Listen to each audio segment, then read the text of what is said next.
얘들아, 심심하지? 피곤하지? 피곤해. 게임 할까? 게임? 무슨 게임? 비유 게임 있잖아, 비유 게임. 그게 무슨 3개, 게임이야? 비유 게임. 뭐, 그러니까는 그래. 누구는 뭐뭐 같다라고 얘기하는 건데 나쁜 거 말고 격려하는 말로 하는 거야. 예를 들면 상훈이는 오징어와 같다. 그게 격려하는 말이야? 오징어? 씹으면 씹을수록 사람이 맛이 나니까. 뜻이구나. 내가 또 양다리 거친다는 그렇지. 그런 얘기인 줄 알았어. 삼겹살. 야. 그래. 재밌다.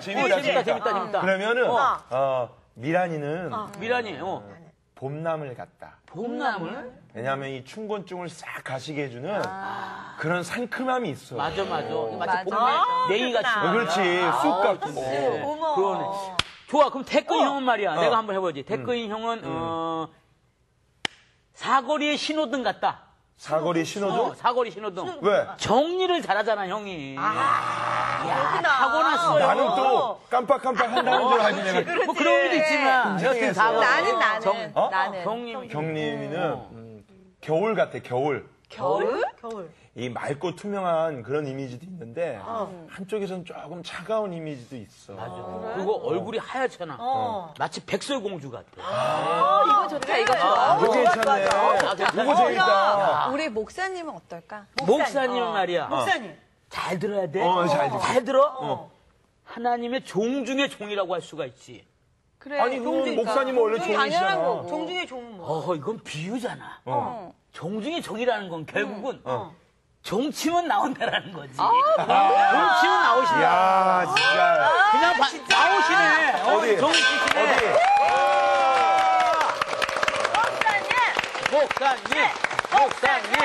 목사님. 마음에 드셨어요? 종쳐서 나왔어요. 이 비유라는 것은 잘하면 그 사람을 멋지게 세워줄 수 있고 우리가 잘할 수 있어요. 그러나 비유를 잘못하면 괴물을 만들 수도 있거든요. 맞아요. 성경의 진리도 잘 비유하면 비유를 잘 해석하면 진리를 우리가 잘 알 수 있어요. 그러나 비유를 잘못하고 잘못 해석하면 이 귀한 진리를 괴물을 만들 수가 있는 거죠. 네. 우리 지난 시간에는 비유로 말씀하시다 그런 공부를 했는데 이번 시간에는 역시 마태복음 13장을 통해서 특별히 24절부터 44절까지 있는 말씀을 통해서 천국 비유에 대해서 알아보도록 하겠습니다. 오늘의 말씀 마태복음 33강 천국 비유. 목사님, 천국을 알고 싶어요.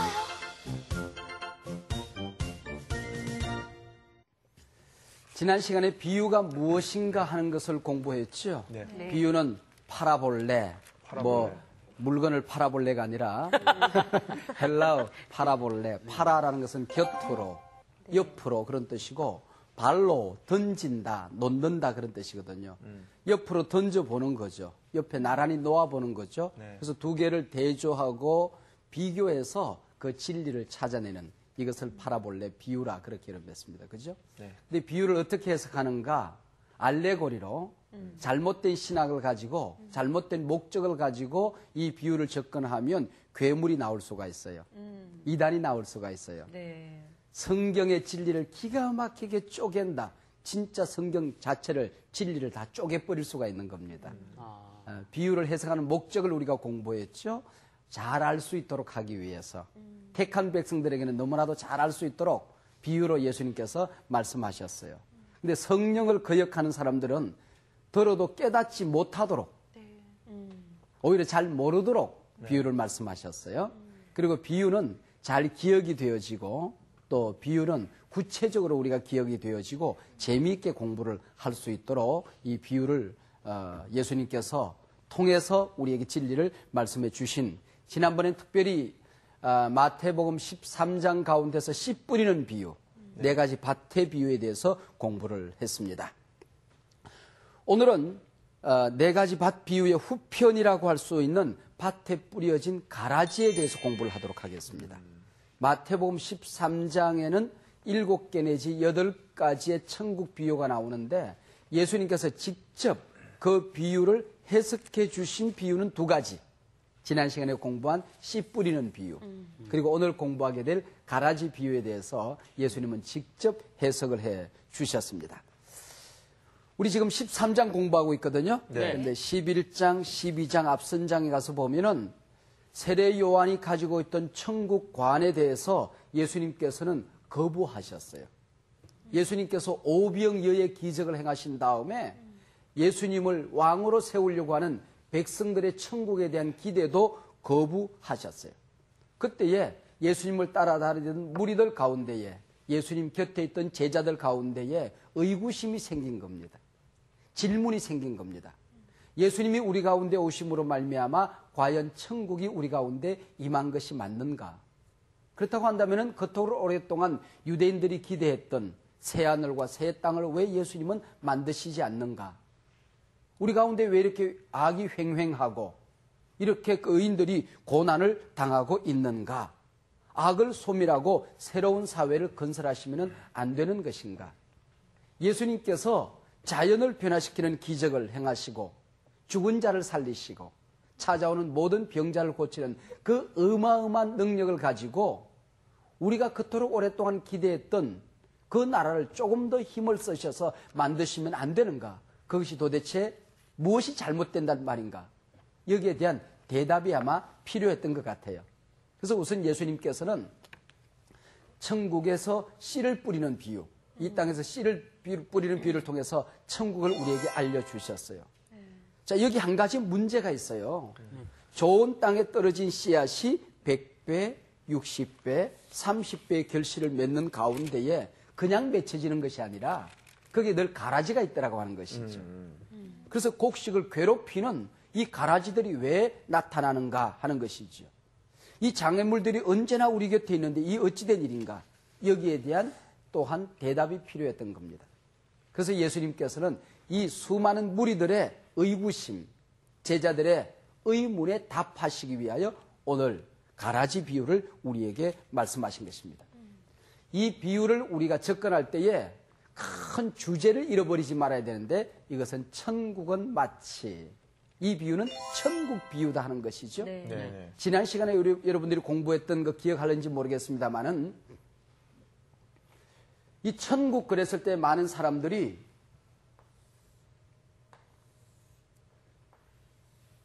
우리가 죽은 다음에 가는 천국만 생각하는 사람들이 있어요. 이 땅에 우리가 살아가는 동안에 책임 있는 그리스도인으로 살아가게 될 이 땅의 그리스도인의 모습을 우리가 망각하고 맨날 저 높은 곳을 향하여 날마다 나아갑니다. 죽은 다음에 가는 저 천당만 바라보고 사는 사람들이 있단 말이죠. 네. 이것이 극단적으로 지나치면 시한부 종말론이 되는 거예요. 그렇죠? 네. 그래서 이단이 되는 거거든요. 네. 그런데 우리가 오메가 포인트라고 할 수 있는 영원한 천국, 그 빛에서 오늘을 바라볼 때에 오늘 우리가 책임 있는 삶을 살아갈 수가 있는 것이거든요. 오늘 고난이 있고 모순이 있고 시련이 있고 고통이 있다고 할지라도 언젠가는 오메가 포인트가 있다. 내 개인의 종말이 있고 역사의 종말이 있다. 그렇기 때문에 그 빛에서 바라볼 때에 고난도 견딜 수가 있는 것이고 모순도 참아낼 수가 있는 것이거든요. 이걸 망각하고 오늘 이 땅에 마치 유토피아가 만들어질 것처럼 신천지가 만들어질 것처럼 생각하는 것도 잘못된 종말이었다고 하는 것이죠. 그래서 이 종말이 가지고 있는 여러 가지 차원에 대한 오해, 이것이 얼마나 잘못된 해석을 할 수 있는지 모릅니다. 천국관에 대한 건강한 시각이 없이는, 천국관에 대한 건강한 신학이 없이는 이 마태복음 13장의 비유들을 올바로 우리가 해석할 수가 없어요. 또 천국이라는 이 초점을 잃어버리고 나면은 엉뚱한 해석을 할 수가 있게 되는 겁니다. 가령 지난 시간에 우리가 공부할 때에 씨 뿌리는 비유, 씨가 뿌려졌어요. 길가에도 떨어지고 돌밭에도 뿌려지고 가시밭에도 뿌려지고 그리고 옥토에도 씨가 떨어졌어요. 그러니까 열매를 맺은 것은 옥토에 떨어진 씨앗뿐이거든. 네. 그러니까 열매를 맺을 수 있는 가능성은 4분의 1밖에 안 된다. 뭐 이것을 얘기하려고 하는 건 아니잖아. 근데 그 중에서도 100배의 결실을 맺은 것은 4분의 1분의 3분의 1이에요. 그러면 약 8% 정도가 돼요.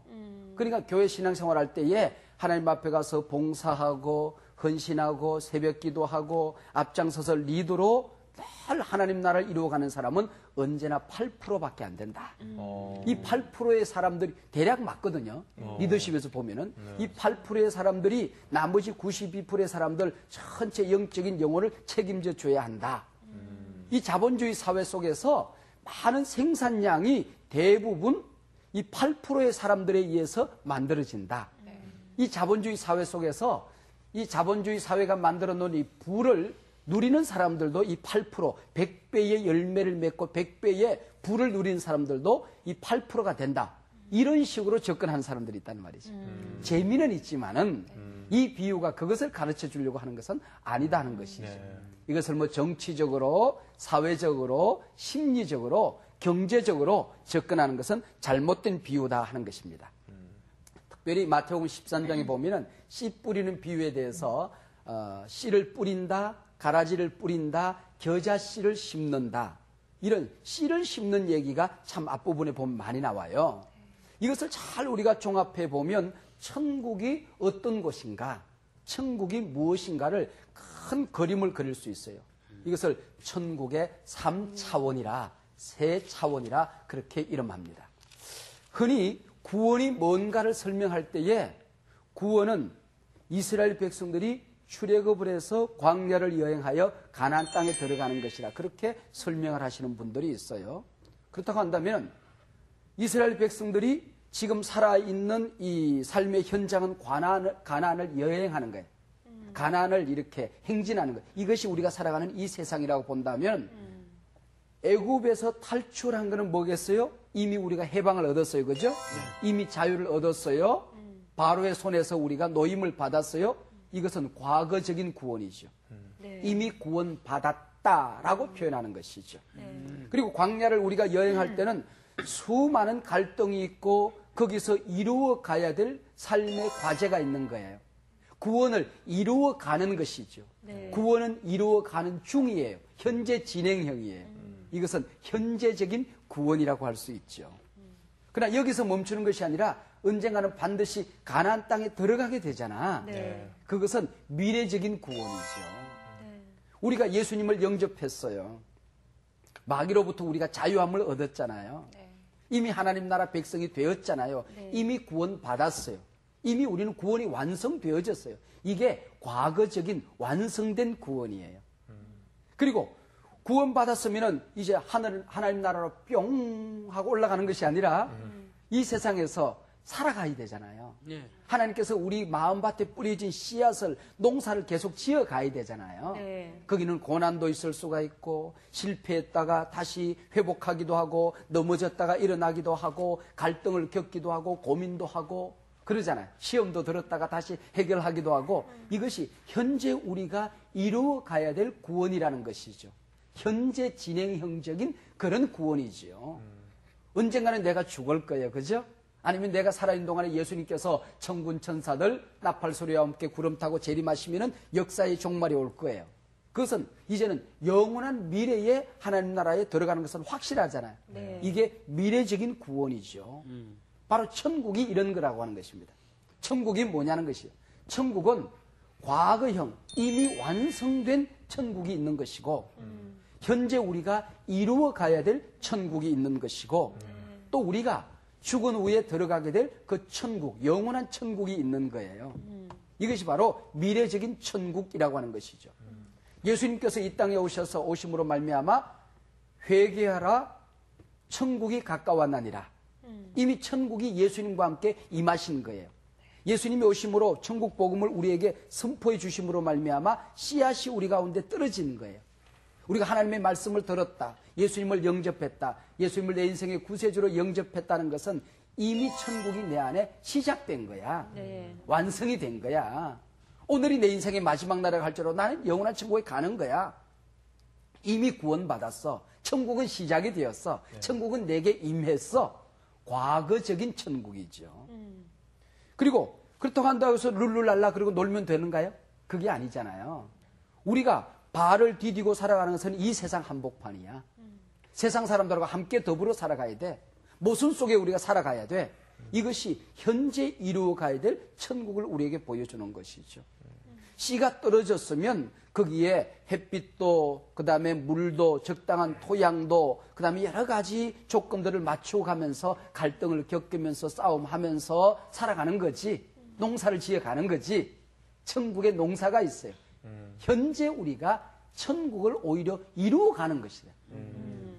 그리고 내가 언젠가는 영원한 하나님 나라에 들어가는 것, 그게 바로 미래적인 천국이다. 그렇게 볼 수 있는 거죠. 이 천국이라는 게 이런 세 가지 차원이 있는 것입니다.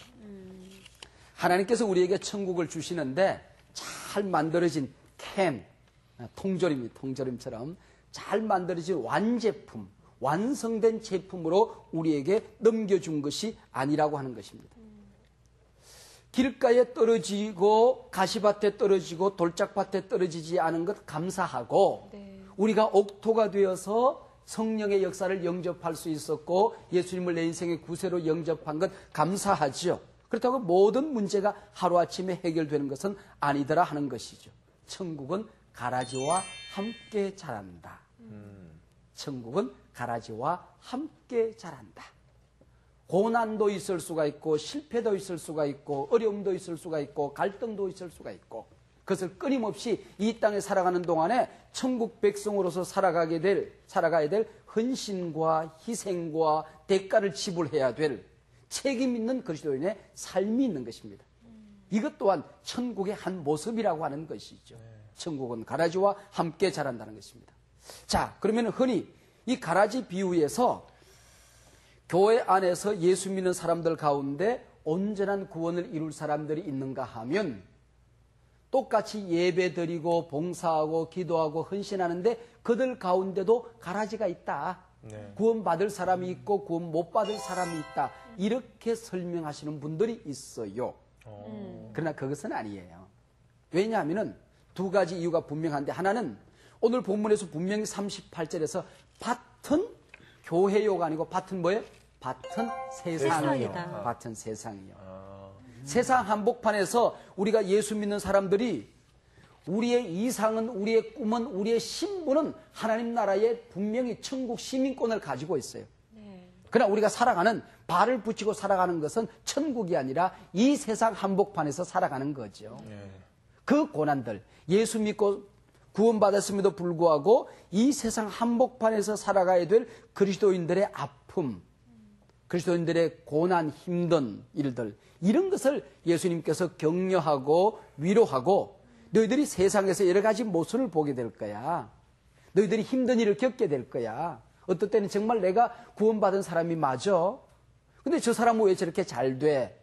이런 모습들을 보면서 네가 어려움을 겪겠지만은 너는 분명히 하나님 나라 백성이야 하는 것을 격려하기 위해서 세상 한복판에서 살아가는 그리스도인들을 격려하기 위해서 주신 말씀이지 교회 안에서 그런 갈등을 이런 식으로 해결하라고 주신 말씀은 아니다는 것입니다. 그리고 마태가 마태 교회에 이 말씀을 주신 이 시점은 이미 우리가 보고 있는 이런 어느 정도 완성된 교회의 모습을 보고 쓰신 기록이 아니라는 것입니다. 이미 교회가 완성된 이런 시대에 이 말씀을 주신 것이 아니라 아직 교회가 이렇게 눈에 드러나지 않는 그런 상황 속에서 주신 메시지이기 때문에 그렇게 무리하게 접근하는 것은 아니다는 것이죠. 우리 스스로 우리 알잖아 이것을. 예수 믿고 구원받고 내가 하나님 나라 백성이 되면은 모든 문제가 해결되든가 병도 없고 다른 사람들은 전부 다 병원에 가서 들어 누워 있는데 예수 안 믿는 사람은 몽땅 다 병원에 가 있고 예수 믿는 사람들은 전부 다 그냥 건강해가지고 이러고 돌아다니 그러지 않잖아요. 우리도 때로는 병든단 말이죠.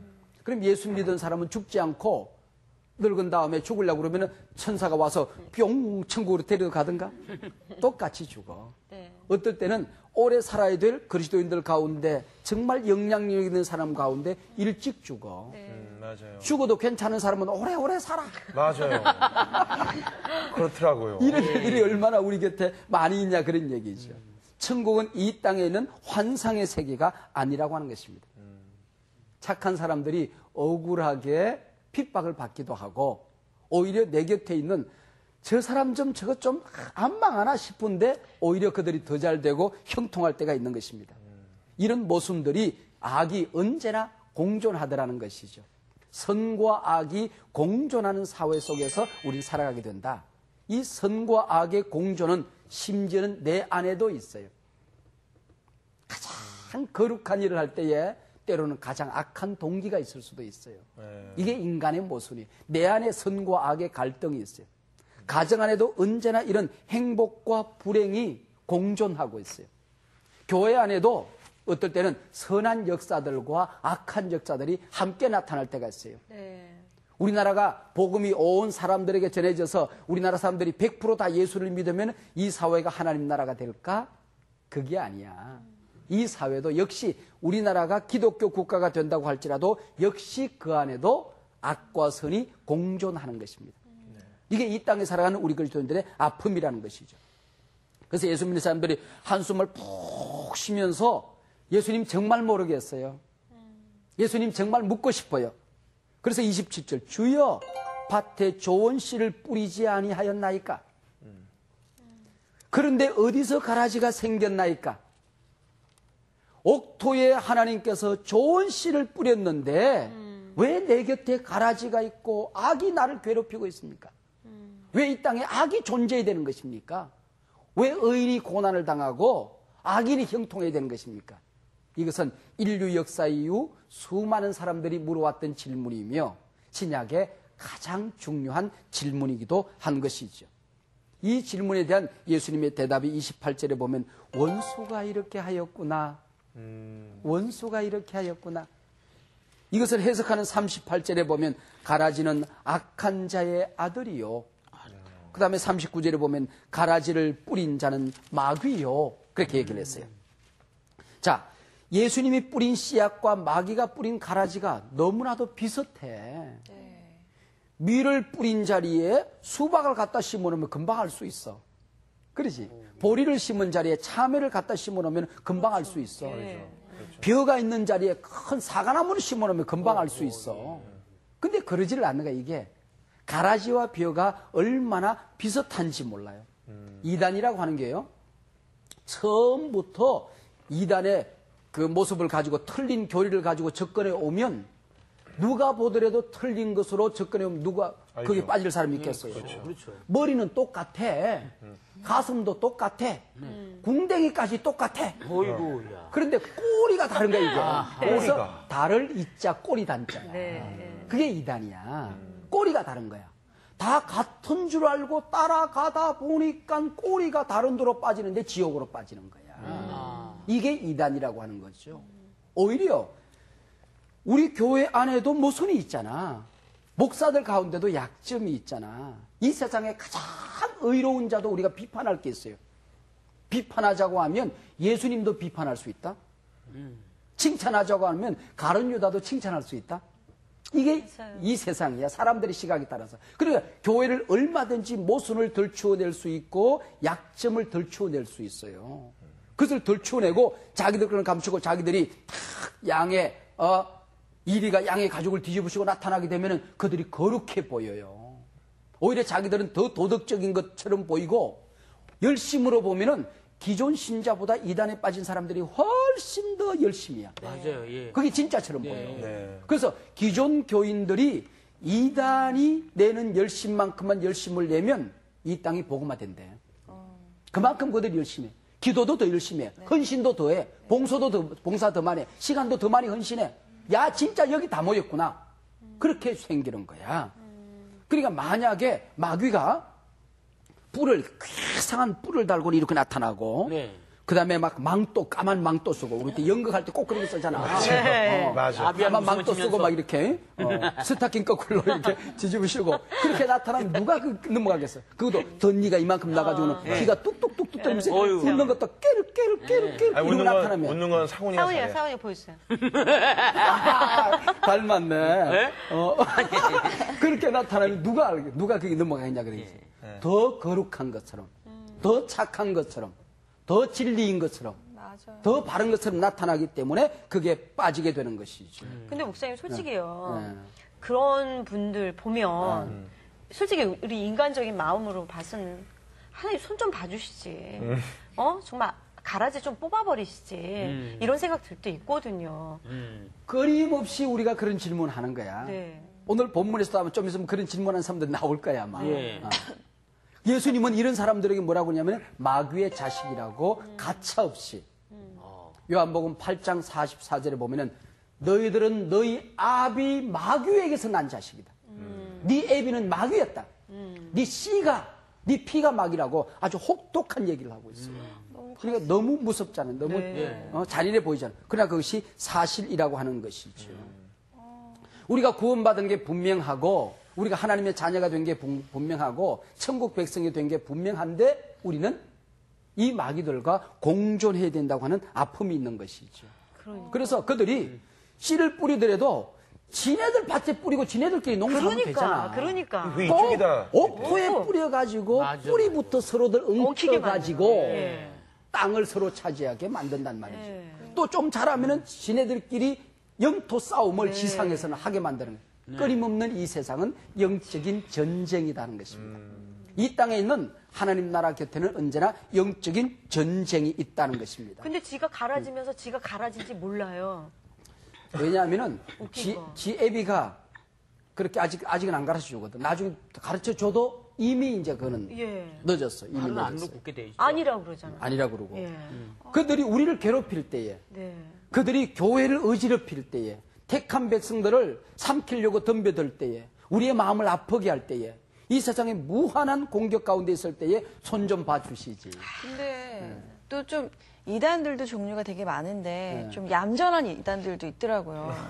그냥 아니 꼬리를 그냥- 살살 흔드는구나. 아니 그게 아니라 꼬리가 그냥 작은 정말 교회 열심히 다니고 그들 안에서도 이렇게 좀 선한 일도 많이 하고 그러니까 제 친구 부모님이 이제 이단에 있는데 좀 있어요 몇 명. 근데 그 친구들은 되게 가슴 아파해요. 우리 근데 부모님. 이것을 도덕적인 문제나 얼굴이 잘생겼고 옷을 반듯하게 입었냐의 문제가 아니라 이것은 영적인 문제거든요. 이단이 이렇게 무서운 것이기 때문에 심지어는 자기하고 다른 사람들을 자기가 용납되지 못하는 사람들을 비판할 때에 교회 안에서 싸움을 할 때에 이단이라는 걸로 이렇게 올가미를 씌워서 꼼짝 못하게 만드는 악한 일들도 있어요. 이게 너무 조심해야 될 일이지만은 이것이 분명히 이단이라고 한다면은 인사도 하지 말고 우리는 이 사람들하고 접근도 하지 말아야 된다 그런 얘기죠. 하나님께서 좀 이런 사람들 정말 마귀의 자식들 이런 이단들 좀 손 좀 봐주시지 하는 생각을 가지게 돼요. 그래서 오늘 28절에 보면 하나님께서 가만히 계시니까 우리가 가서 이것을 뽑기를 원하시나이까? 네. 얼마나 답답했습니까? 우리가 가서 이것들을 가라지를 뽑기를 원하시나이까? 열심당원들은 메시아가 오면 우리를 그렇게 괴롭히던 우리를 정복했던 아수르와 바벨론 그리고 지금의 로마를 무찌르고 하나님을 그토록 사랑하고 열망하고 기다리던 유대 백성들을 전 세계에 높이 세워주는 그 나라를 보기를 원했어요. 그래서 메시아가 오시면은 로마를 당장 가라지처럼 뽑아 주실 것을 기대했지요. 바리새인들은 자기들은 율법을 지키려고 이렇게 애를 쓰는데 매국노처럼 붙어서 살아가는 그런 세리들을 볼 때에 그리고 창기들을 바라볼 때에 그리고 그들이 규정하는 죄인들을 바라볼 때에 율법을 지키는 죄인들을 바라볼 때에 메시아가 오시면은 그 죄인과 세리와 창기들을 뽑아낼 거라고 생각했죠. 쿰난 공동체를 이루면서 이 세상에 오염되지 않고 저 깊은 산 속에 들어가서는 광야에 들어가서 자기들끼리 고난을 당하면서 오직 아침부터 저녁까지 하나님만 묵상하고 살아가던 이 공동체 사람들은 메시아가 오시면 거기 있는 택한 백성들을 몽땅 다 광야로 끌고 나와서 진정한 천국 쿰난 공동체를 이룰 것이라고 생각했지요. 이 생각 예수 믿는 사람들은 내가 예수를 믿고 난 다음에 내 곁에 악도 없고 고난도 없고 질병도 없고 죽음도 없고 바로 그냥 예수 믿는 사람들에게 모든 이 세상을 정복하고 살아가는 그날을 기대하지요. 그래서 가라지를 뽑기를 원하시나이까? 라고 얘기를 하고 있는 거예요. 근데 예수님께서 30절에 뭐라고 대답하시는 거 아니? 둘 다 추수대까지 함께 자라게 두라. 놔둬라. 이게 농사법에 안 맞아. 그러니까요. 그게 농사 짓는 얘기를 하는 게 아닌 거예요, 지금.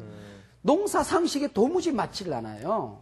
농사꾼들은 가라지는 일찍 뽑을수록 좋아. 맞아요. 일찍 뽑을수록 곡식들이 잘 자라. 그렇죠. 수확도 더 늘어나. 예. 그런데 예수님께서 왜 추수 때까지 두라고 말씀하신 것일까?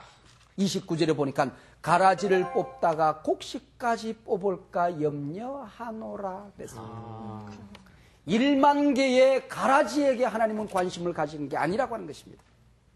가라지가 무엇이며 가라지를 어떻게 처리할 것인가, 이것을 지금 관심 가지는 것이 아니라 알고 하나라도 놓치지 않으려고 하는 하나님의 관심, 이것이 바로 오늘 본문이 우리에게 가르쳐주는 진리라고 하는 것입니다. 하나님은 억만 개의 가라지보다도 한 개의 알곡에 더 깊은 관심을 가지고 있다. 알고 하나라도 잃지 않으려고 하는 하나님의 관심이라는 것입니다. 그래서 하나님께서 벼락이라도 쳐서 악을 멸하시지 않는가 하고 묻는 것이지요. 그래서 이 곡식들이 이 세상의 천국을, 이 땅의 천국을 이루어갈 때에 우리가 인내할 수 있어야 돼요. 그리고 그것을 연단을 우리가 경험하게 된 것입니다. 오히려 우리 곁에 가라지가 있음으로 말미암아 우리가 하나님을 더 의지하게 돼요. 그래서 기도하게 돼요. 그래서 더 우리가 순수해지게 되는 것입니다. 그런 얘기 여러분 들었는지 모르겠어. 원양어선에서 청어를 잡은 사람들이 육지로 이렇게 운반해 오다 보면은 이게 청어들이 다 죽으면은 이게 그야말로 죽은 무슨 값인 거야. 근데 싱싱하게 살아있으면 값이 어마어마해지고 또 맛도 있잖아. 그래서 그 속에 메기를 넣어놓는다는 거야. 메기? 상어 새끼를 넣어놓는데. 그래가지고는 요것들이 청어를 잡아먹으려고 막 따라다니면 지까지 잡아먹어봤자 몇 마리 잡아먹겠어. 2마리 잡아먹으면 배 터지지. 그러니까 그 잡아먹으려고 막 다니는 사이에 안 잡아먹히려고 막 도망다니다 보니까 죽을 시간을 잃어버린 거야. 청어가. 그래서 긴장을 하고 있는 동안에 그들에게 에너지가, 새로운 에너지가 나와서 더 오랫동안 살아있게 되고 육지에 도착할 때 싱싱하게 눈가리 말똥말똥하게 그러고 있는 거야. 그러니까 바로 우리 곁에 가라지를 두신 이유가 메기를 우리 곁에 둔 이 어부의 지혜처럼 우리의 영성을 살리기 위해서, 하나님 사랑하는 마음을 살리기 위해서, 우리가 하나님을 의지하는 그 신앙을 살리기 위해서. 그러면 영원히 남겨두는가? 아니다. 추수 때가 있다. 그렇죠. 오늘 본문에 추수 때라는 말이 3번씩이나 반복적으로 등장하고 있어요. 특별히 39절에 보면은 추수 때는 세상 끝이요 추수꾼은 천사들이니 악은 영원히 승리하지 못한다는 것입니다. 예. 심판 때가 반드시 있다. 악은 심판을 받는다. 그런데 추수 때 천사들을 통해서 실수 없이 모두 거두어서 풀무불 속에 태우리라. 여러분, 심판은 사람이 하면요 실수하게 되는 거예요. 그래서 우리가 하는 일은 심판하는 일이 아니라 뭐예요? 씨를 부지런히 뿌리는 것이고 또 자기 자신을 잘 가꾸는 것이고 내 곁에 있는 소중한 어린 알곡들을 잘 보호하는 것이 우리가 하는 일이지, 천사가 이것을 다 할 것이기 때문에, 하나님이 하실 것이기 때문에 실수가 없으신 좋으신 나의 주, 그분이 실수가 없기 때문에 가라지 가운데 한 톨도 실수로 구원받는 반열에 옮기는 것이 없을 것이며, 알곡 가운데 단 한 톨도 잃어버리는 알곡은 없을 것이라는 것입니다. 이것을 하나님께서 우리에게 약속하는 것이죠. 지옥이란 막연한 개념이 아닙니다. 실제적인 개념이죠. 천국은 추상적인 어떤 세계에 있는 것이 아닙니다. 실제합니다. 분명히 있습니다. 확실하게 있습니다. 주님께서 그곳을 지금 온전하게 준비하고 우리를 기다리고 계십니다. 지옥은 무지무지 무서운 곳입니다. 그렇기 때문에 어떤 일이 있더라도 우리가 천국에 들어가야 된다는 것이죠. 천국에 들어가야 된다. 예수님께서 이 땅에 임하시는 그 추수 때는 구원받은 백성들에게는 온전한 구원의 때가 될 것이지만은, 구원이 완성되는 때가 될 것이지만은, 그러나 이 세상에 있는 악한 가라지들에게는 영원한 멸망의 날이 되어버리고 만나는 것이죠.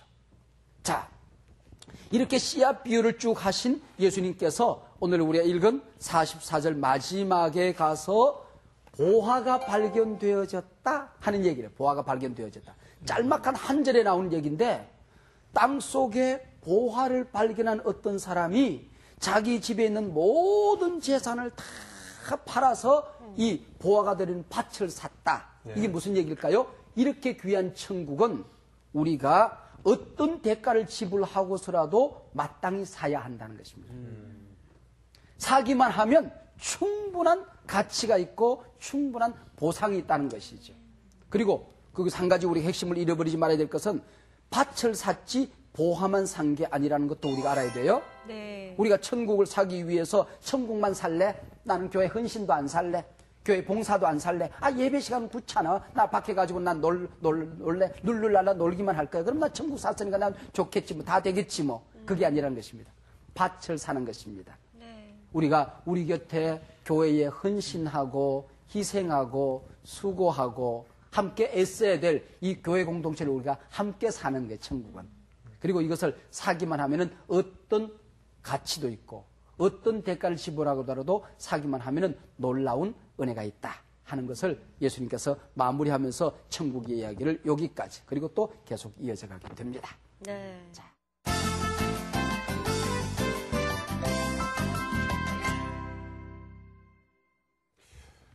가라지 아까 잠깐 그 강의 초반에도 말씀하셨는데요. 이 가라지 비유가 우리가 밭에 뿌려졌다는 것은 이제 세상이라는 표현을 쓰셨잖아요. 근데 때론 이것을 교회 안에서 교회 다니는 사람 안에서도 가라지가 있다 이런 표현을 사실은 저도 많이 들어왔거든요. 그런데 그런 비유를 하면 안 된다라고 이제 무리다 그렇게까지 끌어들이는 비유는 좀 무리다 그러셨는데 어떨 때는 정말 교회 바깥에서보다도 교회 안에서 막 이렇게 상처가 될 때가 참 많거든요. 맞아요. 그렇다고 이제 그거를 제가 이제 끌어들이는 것은 무리라고 보지만 그럼 그런 분들, 교회 안에서 이제 그런 분들은 어떻게 저희들이 바라봐야 되는지. 교회 안에서 같은 알곡이라고 봤을 때 그들을 또 잘 어떻게 추스려야 되는지. 교회 안에서 약점을 가지고 허물과 인간의 죄악성을 볼 때가 너무나도 많지요. 네. 그것은 교회의 약점이나 또 진리의 약점이나 교회 공동체 천국의 약점이 아니라 인간이 가지고 있는 어쩔 수 없는 약점이에요. 네. 제가 오늘 차를 타고 오는데 조금 지각을 했어요. 네. 지각을 하는데 차를 타는데 내가 이렇게 막 끼어드는데 뒤에서 빵빵거리잖아. 아, 나 좀 바빠서 그래. 나 빨리 녹화 시간 늦어서 그래. 아, 성질머리 더럽네. 이제 이렇게 생각이 되어지잖아요. 근데 내 앞에 있는 차가 끼어들 수 없는 차인데 무리하게 끼어들면 얘 지금 정신이 있어 없어. 똑같은 인간이 상황인데. 그렇게 돼요. 네, 인간이 그런 자기 중심적이기 때문에 그렇죠. 그러는데 맞아요. 교회 안에서도 어떨 때 보면은 나는 정말 불편을 내가 느낀다고 생각하는데 오히려 그 사람의 입장에 보면 내가 걸림돌이 될 때도 있어요. 우리 인간이 그래요. 그렇기 때문에 그런 사람들을 내가 그 사람이 가라지냐 아니냐 이것을 심판하지 말라는 것입니다. 판단하지 말라는 것입니다. 아, 저 사람은 지금 열매를 맺지 못한 어린 곡식이라서 그래. 내가 돌봐줘야지. 물이 모자라나 보네. 양분이 모자라나 봐. 햇빛이 모자라서 저 사람이 자라지 못해서 그런 것 같아. 오히려 그 사람들을 우리가 불쌍히 여기고 긍휼히 여겨. 그래서 그 사람들이 잘 자라 열매를 맺으면 얼마나 좋겠어요. 그리고 가라지라고 할지라도 내가 심판할 필요가 없어. 심판하면 나만 시험 들어. 마지막 때에 천사가 심판해 줄 거야. 하나님이 심판해 줄 거야. 비판을 하지 마라. 비판하면 너도 비판받는다. 우리 교회 안에서는 우리가 서로들 이해하고 우리가 심판하지 말고 폭넓게 안아주고 포기하지 말고 그렇게 사는 거지. 만약에 제가 알곡이라고 치면 알곡이 어떻게 가라지를 뽑겠어요. 농부가 뽑는 거 아니야. 그렇죠. 그렇지. 하나님께 맡겨놓는 그렇죠. 저는 아까 선생님께서 말씀하셨듯이 이단들이 그러니까 우리 지금 그리스도인들이 이단들처럼만 하면 우리나라의 그 교회가 부흥될 것이라고. 그 열정.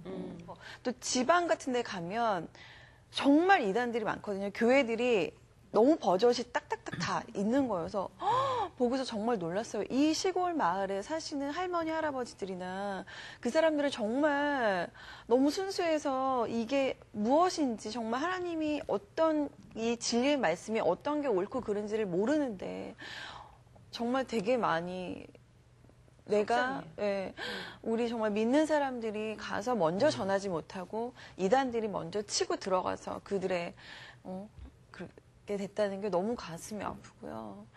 그래서 너무 가슴이 플러스 이단들이 그렇게 열심히였는데 우리가 복음을 전하지 못한 것 아쉬워하는 것 참 감사한 일이고 거기 플러스가 있는데 유진 피터스는 그런 얘기를 했어요.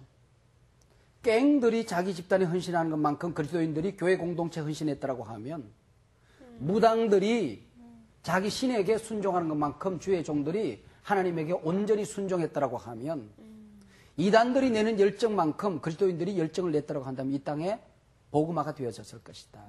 그래서 우리가 더욱더 경성해야 된다 하는 것도 옳은 말씀이고 또 이단들이 불신자들에게 복음을 전해서 정말 그 마귀의 자식들을 그리 끌고 가는 숫자는 참 어떻게 보면 미약합니다.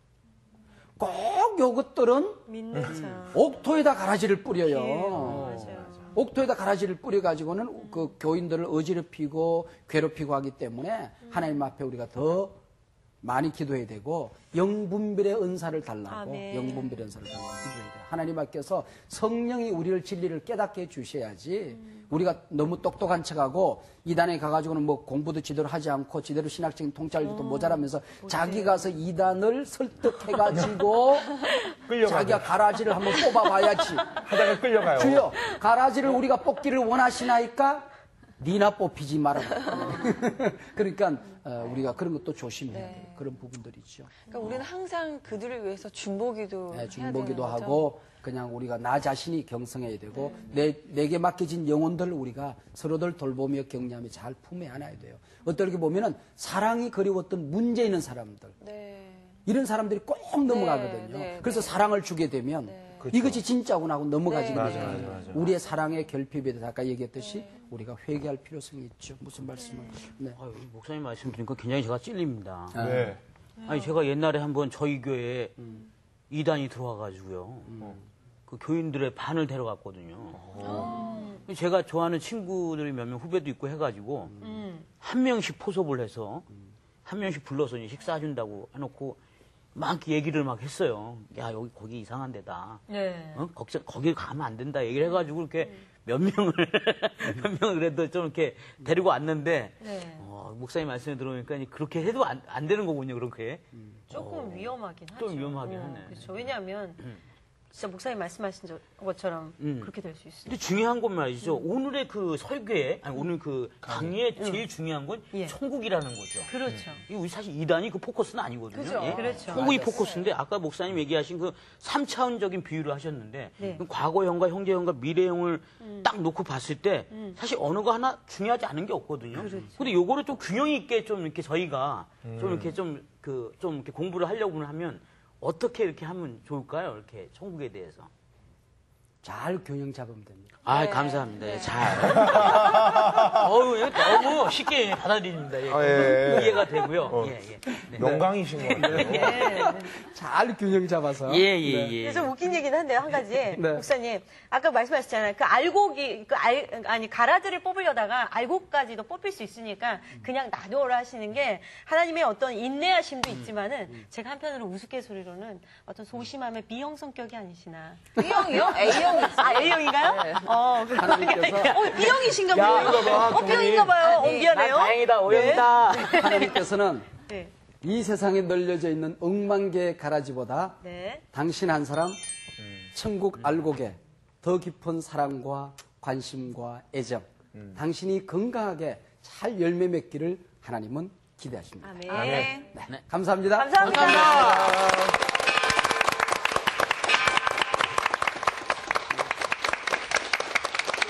이번 주 퀴즈는 기도의 사람으로 유명한 이스라엘의 선지자 사무엘의 어머니 이름은 무엇일까요? 1번 사라, 2번 에스더, 3번 들릴라, 4번 한나. 다 함께 발맞춰 정답 앞으로 한나 둘 www.cbs.co.kr/school 홈페이지에 들어오셔서 정답을 올려주세요. 추첨을 통해 10분에게 대한성서공회에서 제공하는 개혁 개정판 성경책을 마구마구 드려요.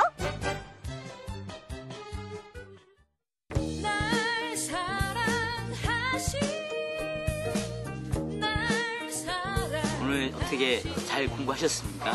저는 또 오늘 공부를 통해서 정말 하나님께서 이 모든 것을 가라지 같은 사람들을, 가라지 같은 모든 요소들을 다 하나님께서 수수할 때 다 수수한다는 그 얘기에 너무 그 감동을 받았습니다. 너무 그 힘들고 좀 나를 좀 괴롭히는 뭐 어떤 요인들이 있다고 하면 여러분들 걱정하지 마시고요. 하나님께서 수수할 때 다 그런 사람들, 그런 요인들 다 뽑아주십니다. 그러니까 걱정하지 마시고요. 하나님께 온전히 알곡으로 남으시길 바라겠습니다. 저도 그런 마음 가졌거든요. 여러분 어떻습니까? 여러분 행복하세요.